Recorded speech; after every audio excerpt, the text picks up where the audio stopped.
Chapter 4. In truth, he was a strange and wayward wight, fond of each gentle and each dreadful scene. In darkness and in storm he found delight, nor less than when on ocean wave serene the southern sun diffused his dazzling sheen. Even sad vicissitude amused his soul, and if a sigh would sometimes intervene, and down his cheek a tear of pity roll, a sigh, a tear so sweet, he wished not to control. The Minstrel. St. Aubert awoke at an early hour, refreshed by sleep, and desirous to set forward. He invited the stranger to breakfast with him, and, talking again of the road, Valancourt said that some months past he had travelled as far as Beaujeu, which was a town of some consequence on the way to Rousillon. He recommended it to St. Aubert to take that route, and the latter determined to do so. "The road from this hamlet," said Valancourt, "and that to Beaujeu part at the distance of about 1.5 leagues from hence.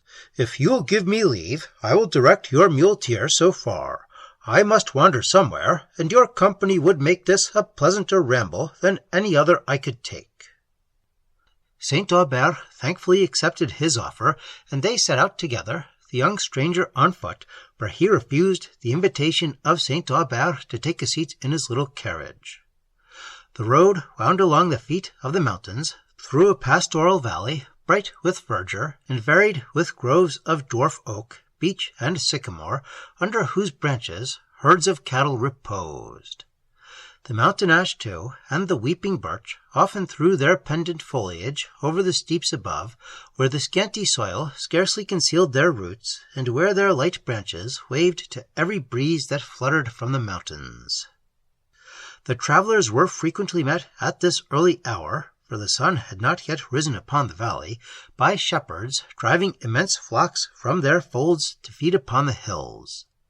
St. Aubert had set out thus early, not only that he might enjoy the first appearance of sunrise, but that he might inhale the first pure breath of morning, which, above all things, is refreshing to the spirits of the invalid. In these regions it was particularly so, where an abundance of wild flowers and aromatic herbs breathed forth their essence on the air. The dawn, which softened the scenery with its peculiar grey tint, now dispersed, and Emily watched the progress of the day, first trembling on the tops of the highest cliffs, then touching them with splendid light, while their sides and the vale below were still wrapped in dewy mist. Meanwhile, the sullen grey of the eastern clouds began to blush, then to redden, and then to glow with 1,000 colours, till the golden light darted over all the air, touched the lower points of the mountain's brow, and glanced in long sloping beams upon the valley and its stream. All nature seemed to have awakened from death into life. The spirit of St. Aubert was renovated, his heart was full, he wept, and his thoughts ascended to the great Creator. Emily wished to trip along the turf, so green and bright with dew, and to taste the full delight of that liberty which the izzard seemed to enjoy as he bounded along the brow of the cliffs, while Valancourt often stopped to speak with the travellers, and with social feeling to point out to them the peculiar objects of his admiration. St. Aubert was pleased with him. "Here is the real ingenuousness and ardour of youth," said he to himself. "This young man has never been at Paris." He was sorry when they came to the spot where the roads parted, and his heart took a more affectionate leave of him than is usual after so short an acquaintance. Valancourt talked long by the side of the carriage, seemed more than once to be going, but still lingered, and appeared to search anxiously for topics of conversation to account for his delay. At length he took leave. As he went, St. Aubert observed him look with an earnest and pensive eye at Emily, who bowed to him with a countenance full of timid sweetness, while the carriage drove on. St. Aubert, for whatever reason, soon after looked from the window, and saw Valancourt standing upon the bank of the road, resting on his pike with folded arms, and following the carriage with his eyes. He waved his hand, and Valancourt, seeming to awake from his reverie, returned the salute, and started away. The aspect of the country now began to change, and the travellers soon found themselves among mountains covered from their bases nearly to their summits with forests of gloomy pine, except where a rock of granite shot up from the vale and lost its snowy top in the clouds. The rivulet, which had hitherto accompanied them, now expanded into a river, and, flowing deeply and silently along, reflected, as in a mirror, the blackness of the impending shades.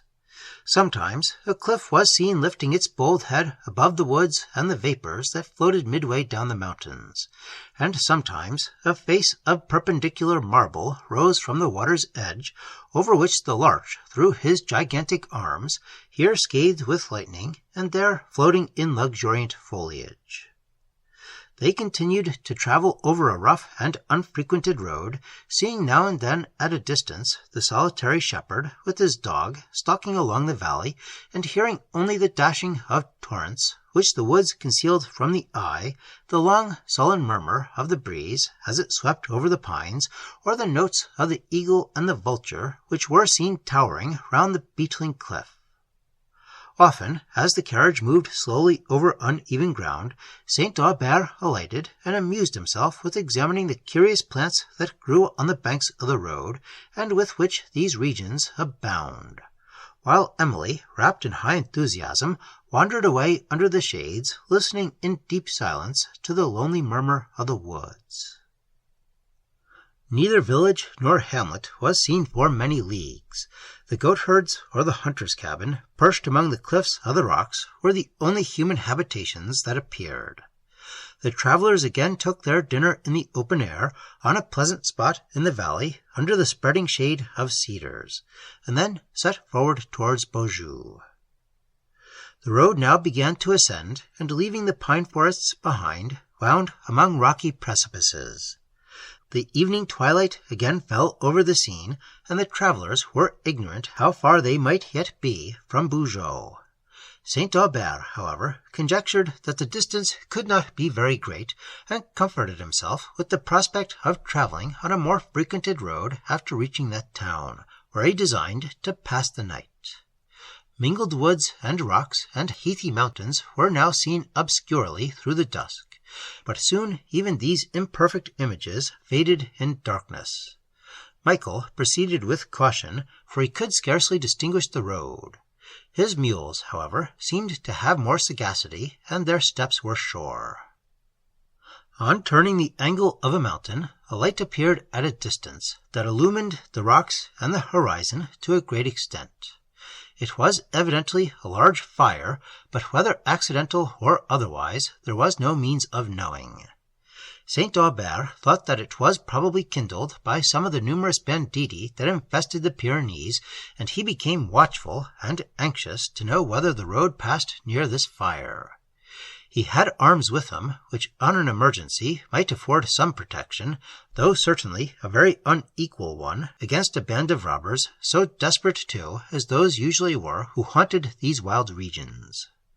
While many reflections rose upon his mind, he heard a voice shouting from the road behind, and ordering the muleteer to stop. St. Aubert bade him proceed as fast as possible, but either Michael or his mules were obstinate, for they did not quit the old pace. Horses' feet were now heard, a man rode up to the carriage, still ordering the driver to stop, and St. Aubert, who could no longer doubt his purpose, was with difficulty able to prepare a pistol for his defence, when his hand was upon the door of the chaise. The man staggered on his horse. The report of the pistol was followed by a groan, and St. Aubert's horror may be imagined when, in the next instant, he thought he heard the faint voice of Valancourt. He now himself bade the muleteer stop, and pronouncing the name of Valancourt, was answered in a voice that no longer suffered him to doubt. St. Aubert, who instantly alighted and went to his assistance, found him still sitting on his horse, but bleeding profusely, and appearing to be in great pain, though he endeavoured to soften the terror of St. Aubert by assurances that he was not materially hurt, the wound being only in his arm. St. Aubert, with the muleteer, assisted him to dismount, and he sat down on the bank of the road, where St. Aubert tried to bind up his arm, but his hands trembled so excessively that he could not accomplish it. And Michael, being now gone in pursuit of his horse, which, on being disengaged from the rider, had galloped off, he called Emily to his assistance. Receiving no answer, he went to the carriage, and found her sunk on the seat in a fainting fit. Between the distress of this circumstance and that of leaving Valancourt bleeding, he scarcely knew what he did. He endeavoured, however, to raise her, and called to Michael to fetch water from the rivulet that flowed by the road. But Michael was gone beyond the reach of his voice. Valancourt, who heard these calls, and also the repeated name of Emily, instantly understood the subject of his distress, and, almost forgetting his own condition, he hastened to her relief.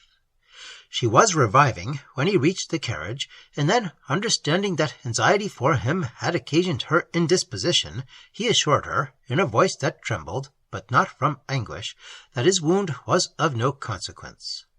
While he said this, St. Aubert turned round, and perceiving that he was still bleeding, the subject of his alarm changed again, and he hastily formed some handkerchiefs into a bandage.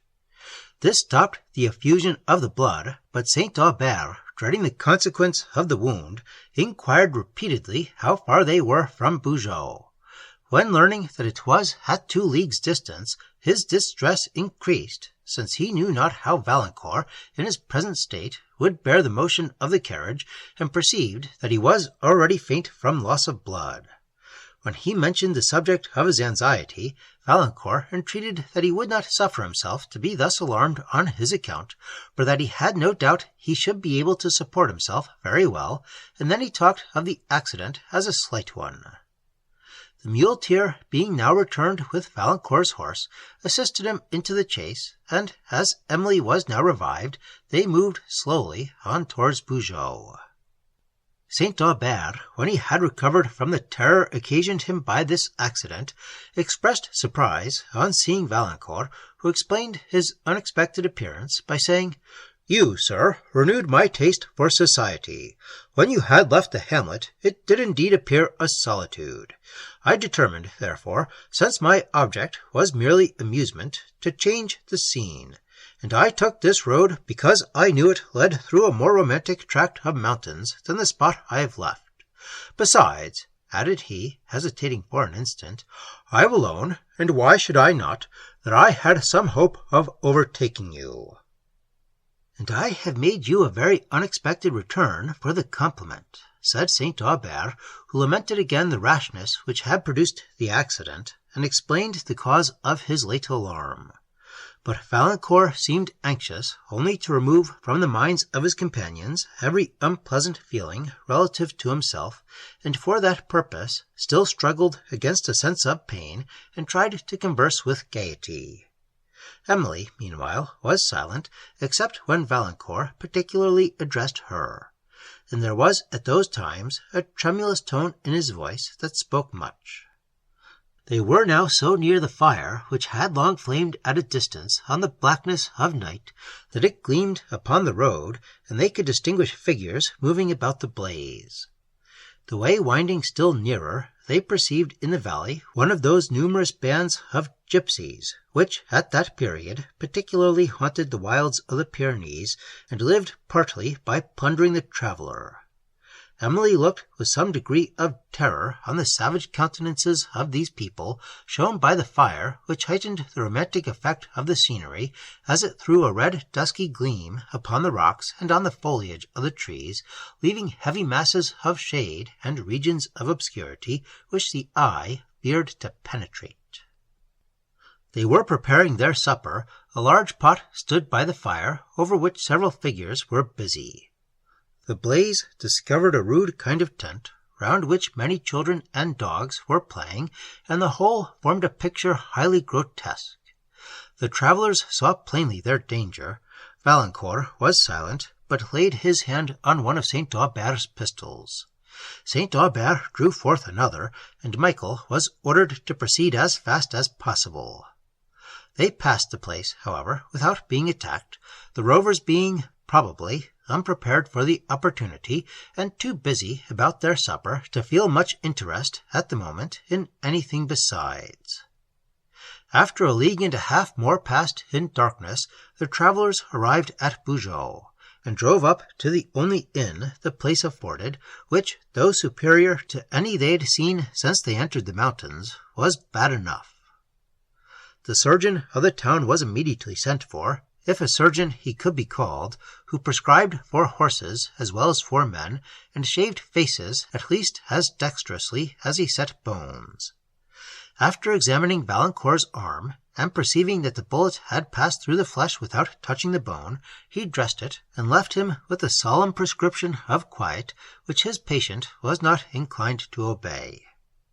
The delight of ease had now succeeded to pain, for ease may be allowed to assume a positive quality when contrasted with anguish, and his spirits thus reanimated, he wished to partake of the conversation of St. Aubert and Emily, who, released from so many apprehensions, were uncommonly cheerful. Late as it was, however, St. Aubert was obliged to go out with the landlord to buy meat for supper, and Emily, who during this interval had been absent as long as she could, upon excuses of looking to their accommodation, which she found rather better than she expected, was compelled to return and converse with Valancourt alone. They talked of the character of the scenes they had passed, of the natural history of the country, of poetry, and of St. Aubert, a subject on which Emily always spoke and listened to with peculiar pleasure. The travellers passed an agreeable evening, but St. Aubert was fatigued with his journey, and, as Valancourt seemed again sensible of pain, they separated soon after supper. In the morning, St. Aubert found that Valancourt had passed a restless night, that he was feverish, and his wound very painful. The surgeon, when he dressed it, advised him to remain quietly at Beaujeu, advice which was too reasonable to be rejected. St. Aubert, however, had no favourable opinion of this practitioner, and was anxious to commit Valancourt into more skilful hands, but learning upon inquiry that there was no town within several leagues which seemed likely to afford better advice, he altered the plan of his journey, and determined to await the recovery of Valancourt, who, with somewhat more ceremony than sincerity, made many objections to this delay. By order of his surgeon, Valancourt did not go out of the house that day, but St. Aubert and Emily surveyed with delight the environs of the town, situated at the feet of the Pyrenean Alps that rose some in abrupt precipices, and others swelling with woods of cedar, fir, and cypress, which stretched nearly to their highest summits. The cheerful green of the beech and mountain ash was sometimes seen, like a gleam of light amidst the dark verdure of the forest, and sometimes a torrent poured its sparkling flood high among the woods. Valancourt's indisposition detained the travellers at Beaujeu several days, during which interval St. Aubert had observed his disposition and his talents with the philosophic inquiry so natural to him. He saw a frank and generous nature, full of ardour, highly susceptible of whatever is grand and beautiful, but impetuous, wild, and somewhat romantic. Valancourt had known little of the world. His perceptions were clear, and his feelings just. His indignation of an unworthy, or his admiration of a generous action, were expressed in terms of equal vehemence. St. Aubert sometimes smiled at his warmth, but seldom checked it, and often repeated to himself, "This young man has never been at Paris." A sigh sometimes followed this silent ejaculation. He determined not to leave Valancourt till he should be perfectly recovered, and, as he was now well enough to travel, though not able to manage his horse, St. Aubert invited him to accompany him for a few days in the carriage. This he the more readily did, since he had discovered that Valancourt was of a family of the same name in Gascony, with whose respectability he was well acquainted. The latter accepted the offer with great pleasure, and they again set forward among these romantic wilds towards Rousillon. They travelled leisurely, stopping wherever a scene uncommonly grand appeared, frequently alighting to walk to an eminence whither the mules could not go, from which the prospects opened in greater magnificence, and often sauntering over hillocks covered with lavender, wild thyme, juniper, and tamarisk, and under the shades of woods, between whose boles they caught the long mountain vista, sublime beyond anything that Emily had ever imagined. St. Aubert sometimes amused himself with botanizing, while Valancourt and Emily strolled on. He pointing out to her notice the objects that particularly charmed him, and reciting beautiful passages from such of the Latin and Italian poets as he had heard her admire. In the pauses of conversation, when he thought himself not observed, he frequently fixed his eyes pensively on her countenance, which expressed with so much animation the taste and energy of her mind, and when he spoke again, there was a peculiar tenderness in the tone of his voice that defeated any attempt to conceal his sentiments. By degrees, these silent pauses became more frequent, till Emily only betrayed an anxiety to interrupt them, and she, who had been hitherto reserved, would now talk again and again of the woods and the valleys and the mountains, to avoid the danger of sympathy and silence. From Beaujeu the road had constantly ascended, conducting the travellers into the higher regions of the air, where immense glaciers exhibited their frozen horrors, and eternal snow whitened the summits of the mountains. They often paused to contemplate these stupendous scenes, and, seated on some wild cliff, where only the ilex or the larch could flourish, looked over dark forests of fir, and precipices where human foot had never wandered, into the glen, so deep that the thunder of the torrent which was seen to foam along the bottom was scarcely heard to murmur. Over these crags rose others of stupendous height and fantastic shape, some shooting into cones, others impending far over their base, in huge masses of granite, along whose broken ridges was often lodged a weight of snow, that, trembling even to the vibration of a sound, threatened to bear destruction in its course to the vale. Around, on every side, far as the eye could penetrate, were seen only forms of grandeur. The long perspective of mountain tops, tinged with ethereal blue or white with snow, valleys of ice, and forests of gloomy fir. The serenity and clearness of the air in these high regions were particularly delightful to the travellers. It seemed to inspire them with a finer spirit, and diffused an indescribable complacency over their minds. They had no words to express the sublime emotions they felt. A solemn expression characterized the feelings of St. Aubert. Tears often came to his eyes, and he frequently walked away from his companions. Valancourt now and then spoke to point to Emily's notice some feature of the scene. The thinness of the atmosphere, through which every object came so distinctly to the eye, surprised and deluded her, who could scarcely believe that objects which appeared so near were in reality so distant. The deep silence of these solitudes was broken only at intervals by the scream of the vultures, seen cowering round some cliff below, or by the cry of the eagle sailing high in the air, except when the travellers listened to the hollow thunder that sometimes muttered at their feet. While above, the deep blue of the heavens was unobscured by the lightest cloud, halfway down the mountains long billows of vapour were frequently seen rolling, now wholly excluding the country below, and now opening and partially revealing its features.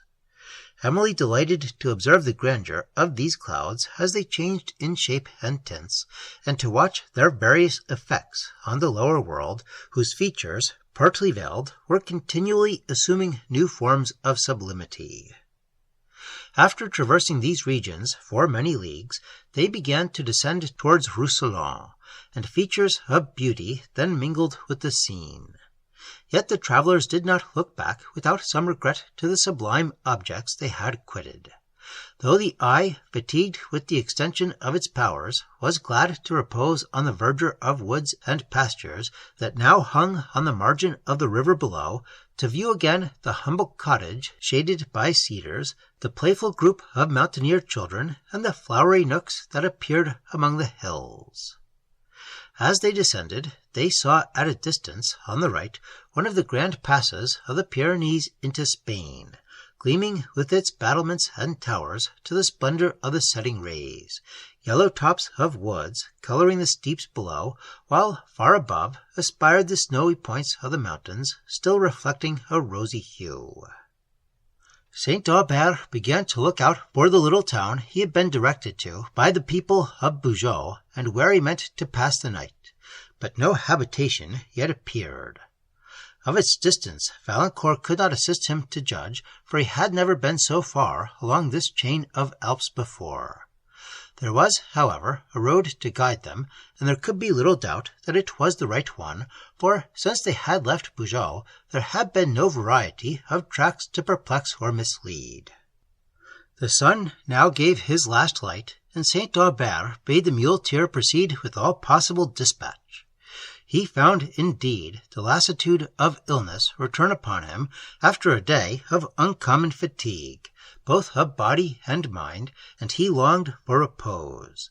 His anxiety was not soothed by observing a numerous train, consisting of men, horses, and loaded mules, winding down the steeps of an opposite mountain, appearing and disappearing at intervals among the woods, so that its numbers could not be judged of. Something bright, like arms, glanced in the setting ray, and the military dress was distinguishable upon the men who were in the van, and on others scattered among the troops that followed. As these wound into the vale, the rear of the party emerged from the woods, and exhibited a band of soldiers. St. Aubert's apprehensions now subsided. He had no doubt that the train before him consisted of smugglers who, in conveying prohibited goods over the Pyrenees, had been encountered and conquered by a party of troops. The travellers had lingered so long among the sublimer scenes of these mountains that they found themselves entirely mistaken in their calculation that they could reach Montigny at sunset. But as they wound along the valley, they saw on a rude alpine bridge that united two lofty crags of the glen a group of mountaineer children amusing themselves with dropping pebbles into a torrent below, and watching the stones plunge into the water that threw up its white spray high in the air as it received them, and returned a sullen sound which the echoes of the mountains prolonged. Under the bridge was seen a perspective of the valley, with its cataract descending among the rocks, and a cottage on a cliff, overshadowed with pines. It appeared that they could not be far from some small town. St. Aubert bade the muleteer stop, and then called to the children to inquire if he was near Montigny. But the distance and the roaring of the waters would not suffer his voice to be heard, and the crags adjoining the bridge were of such tremendous height and steepness that to have climbed either would have been scarcely practicable to a person unacquainted with the ascent. St. Aubert, therefore, did not waste more moments in delay. They continued to travel long after twilight had obscured the road, which was so broken that, now thinking it safer to walk than to ride, they all alighted. The moon was rising, but her light was yet too feeble to assist them. While they stepped carefully on, they heard the vesper bell of a convent. The twilight would not permit them to distinguish anything like a building, but the sounds seemed to come from some woods that overhung an acclivity to the right. Valancourt proposed to go in search of this convent. "If they will not accommodate us with a night's lodging," said he, "they may certainly inform us how far we are from Montigny, and direct us towards it." He was bounding forward, without waiting St. Aubert's reply, when the latter stopped him. "I am very weary," said St. Aubert, "and wish for nothing so much as for immediate rest. We will all go to the convent. Your good looks would defeat our purpose, but when they see mine and Emily's exhausted countenance, they will scarcely deny us repose." As he said this, he took Emily's arm within his, and telling Michael to wait a while in the road with the carriage, they began to ascend towards the wood, guided by the bell of the convent. His steps were feeble, and Valancourt offered him his arm, which he accepted. The moon now threw a faint light over their path, and soon after enabled them to distinguish some towers rising above the tops of the woods. Still following the note of the bell, they entered the shade of those woods, lighted only by the moonbeams that glided down between the leaves, and threw a tremulous, uncertain gleam upon the steep track they were winding. The gloom and the silence that prevailed, except when the bell returned upon the air, together with the wildness of the surrounding scene, struck Emily with a degree of fear, which, however, the voice and conversation of Valancourt somewhat repressed. When they had been some time ascending, St. Aubert complained of weariness, and they stopped to rest upon a little green summit, where the trees opened and admitted the moonlight. He sat down upon the turf between Emily and Valancourt. The bell had now ceased, and the deep repose of the scene was undisturbed by any sound. For the low dull murmur of some distant torrents might be said to soothe rather than to interrupt the silence. Before them extended the valley they had quitted. Its rocks and woods to the left, just silvered by the rays, formed a contrast to the deep shadow that involved the opposite cliffs, whose fringed summits only were tipped with light, while the distant perspective of the valley was lost in the yellow mist of moonlight. The travellers sat for some time wrapped in the complacency such scenes inspire. "These scenes," said Valancourt at length, "soften the heart like the notes of sweet music, and inspire that delicious melancholy which no person who had felt it once would resign for the gayest pleasures. They awaken our best and purest feelings, disposing us to benevolence, pity, and friendship. Those whom I love, I always seem to love more in such an hour as this." His voice trembled, and he paused. St. Aubert was silent. Emily perceived a warm tear fall upon the hand he held. She knew the object of his thoughts. Hers, too, had for some time been occupied by the remembrance of her mother. He seemed by an effort to rouse himself.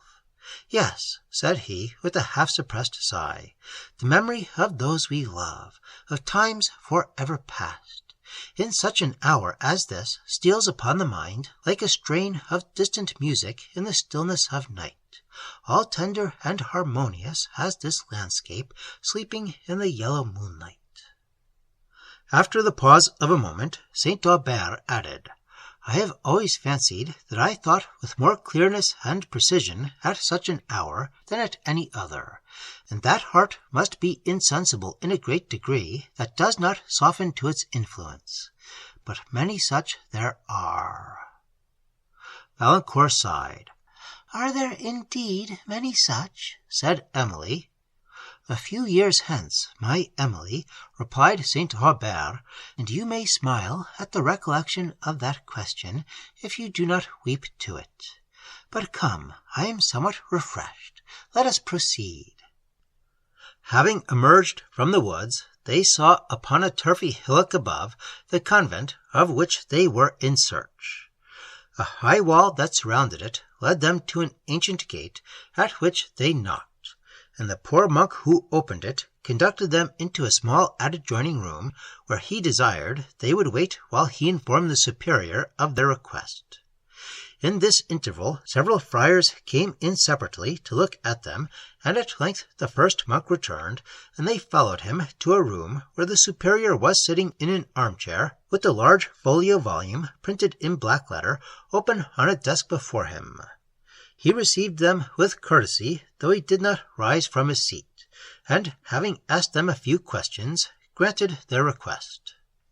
After a short conversation, formal and solemn on the part of the superior, they withdrew to the apartment where they were to sup, and Valancourt, whom one of the inferior friars civilly desired to accompany, went to seek Michael and his mules. They had not descended half-way down the cliffs before they heard the voice of the muleteer echoing far and wide. Sometimes he called on St. Aubert, and sometimes on Valancourt, who, having at length convinced him that he had nothing to fear, either for himself or his master, and having disposed of him for the night in a cottage on the skirts of the wood, returned to sup with his friends on such sober fare as the monks thought it prudent to set before them. While St. Aubert was too much indisposed to share it, Emily, in her anxiety for her father, forgot herself, and Valancourt, silent and thoughtful, yet never inattentive to them, appeared particularly solicitous to accommodate and relieve St. Aubert, who often observed, while his daughter was pressing him to eat, or adjusting the pillow she had placed in the back of his armchair, that Valancourt fixed on her a look of pensive tenderness which he was not displeased to understand. They separated at an early hour and retired to their respective apartments. Emily was shown to hers by a nun of the convent, whom she was glad to dismiss, for her heart was melancholy, and her attention so much abstracted that conversation with the stranger was painful.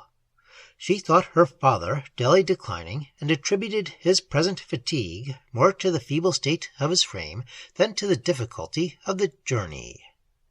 A train of gloomy ideas haunted her mind till she fell asleep. In about 2 hours after, she was awakened by the chiming of a bell, and then heard quick steps pass along the gallery into which her chamber opened. She was so little accustomed to the manners of a convent as to be alarmed by this circumstance. Her fears, ever alive for her father, suggested that he was very ill, and she arose in haste to go to him. Having paused, however, to let the persons in the gallery pass before she opened her door, her thoughts in the meantime recovered from the confusion of sleep, and she understood that the bell was the call of the monks to prayers. It had now ceased, and all being again still, she forbore to go to St. Aubert's room. Her mind was not disposed for immediate sleep, and the moonlight that shone into her chamber invited her to open the casement and look out upon the country. It was a still and beautiful night. The sky was unobscured by any cloud, and scarce a leaf of the woods beneath trembled in the air. As she listened, the midnight hymn of the monks rose softly from a chapel that stood on one of the lower cliffs, a holy strain that seemed to ascend through the silence of night to heaven, and her thoughts ascended with it. From the consideration of his works, her mind arose to the adoration of the Deity in his goodness and power. Wherever she turned her view, whether on the sleeping earth or to the vast regions of space, glowing with worlds beyond the reach of human thought, the sublimity of God and the majesty of his presence appeared. Her eyes were filled with tears of awful love and admiration, and she felt that pure devotion, superior to all the distinctions of human system, which lifts the soul above this world and seems to expand it into a nobler nature, such devotion as can, perhaps, only be experienced when the mind, rescued for a moment from the humbleness of earthly considerations, aspires to contemplate his power in the sublimity of his works, and his goodness in the infinity of his blessings. Is it not now the hour, the holy hour, when the cloudless height of yon starred concave climbs the full-orbed moon, and to this nether world in solemn stillness gives sign that to the listening ear of heaven religion's voice should plead? The very babe knows this, and chance awaked his little hands lifts to the gods, and on his innocent couch calls down a blessing. Caractacus. The midnight chant of the monks soon after dropped into silence, but Emily remained at the casement, watching the setting moon and the valley sinking into deep shade, and willing to prolong her present state of mind. At length she retired to her mattress and sunk into tranquil slumber.